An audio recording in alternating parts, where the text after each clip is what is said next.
viewer, we are going to take that shapes and image there, make the different exposures, use a curve there, make it, add some filters. So this tutorial is about how to use it,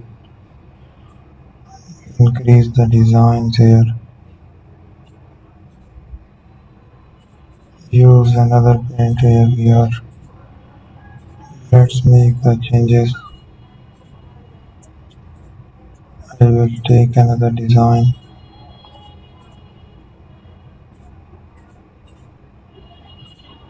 keep editing the further shapes.